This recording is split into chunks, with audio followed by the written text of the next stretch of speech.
پہلا سفر شام۔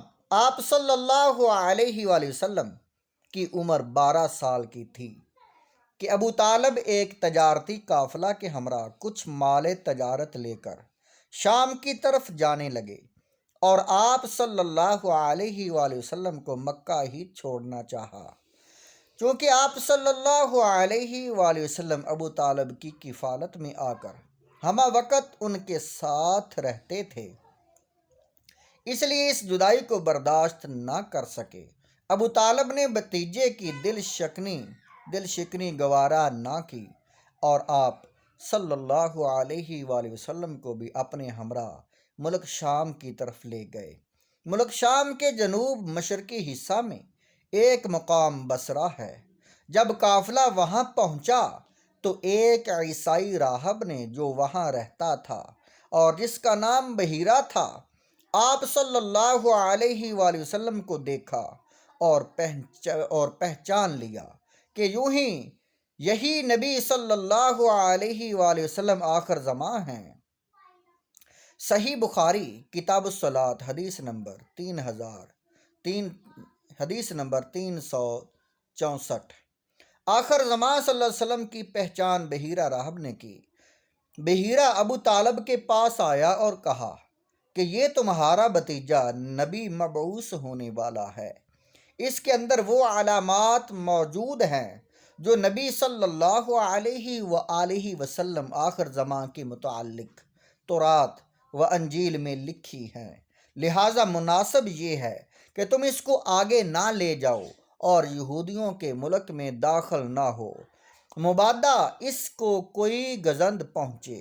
ابو طالب نے بحیرہ راہب کی یہ باتیں سن کر اپنا مال جلدی وہیں فروخت کر دیا اور آپ صلی اللہ علیہ وآلہ وسلم کو لے کر مکہ معظمہ کی طرف واپس چلے گئے۔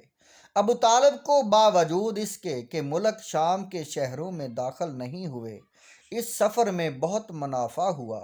ایک روایت میں یہ بھی مذکور ہے کہ ابو طالب نے بحیرہ راہب کی باتیں سن کر آپ کو وہیں سے مکہ کی طرف واپس بھجوا دیا اور خود قافلہ کے ہمراہ آگے چلے گئے۔ حرب فجار یعنی پہلی شرکت جنگ۔ مقام عکاظ میں ہر سال بڑا بھاری میلہ لگتا تھا۔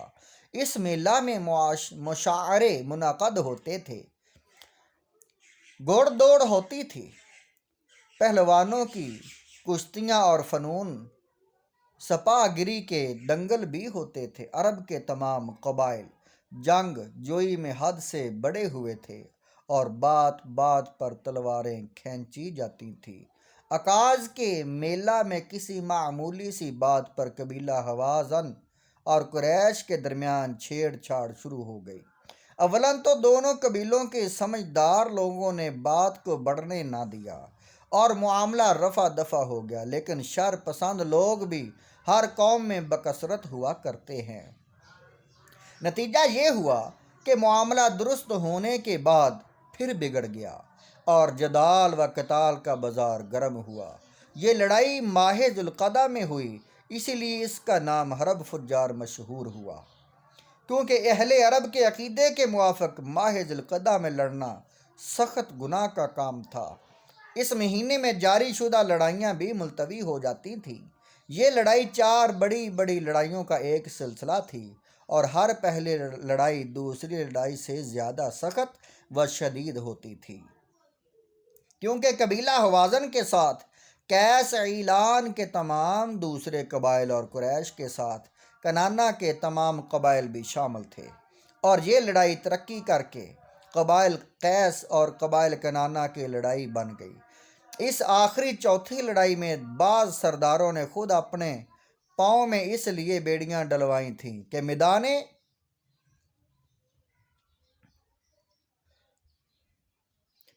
جنگ سے کسی طرح بھی بھاگ نہ سکیں۔ اس آخری چوتھی لڑائی میں پہلی مرتبہ رسول اللہ صلی اللہ علیہ وسلم بھی مسلح ہو کر شریک جنگ ہوئے۔ بنو کنانہ میں ہر قبیلے کا سردار جدا جدا تھا، چنانچہ بنو ہاشم کے سردار آپ صلی اللہ علیہ وسلم کے چاچا زبیر بن عبد المطلب تھے، اور ساری فوج یعنی تمام بنو کنانہ کا سپہ سالار اعظم حرب بن امیہ تھا۔ رسول اللہ صلی اللہ علیہ وسلم کی عمر اس وقت 15 یا 20 سال کی تھی۔ آپ صلی اللہ علیہ وسلم کے سپرد یہ خدمت تھی کہ آپ اپنے چاچاؤں کو تیر اٹھا اٹھا کر دیتے جاتے تھے۔ آپ صلی اللہ علیہ وسلم کو خود کسی سے مقابلہ اور قتال کا موقع نہیں ملا۔ اس لڑائی میں اولاً تو بنو ہوازن غالب نظر آتے تھے، بالآخر بنو کنانہ غالب اور قبائل کیس مغلوب ہونے لگے، پھر صلح پر لڑائی موقوف ہو گئی۔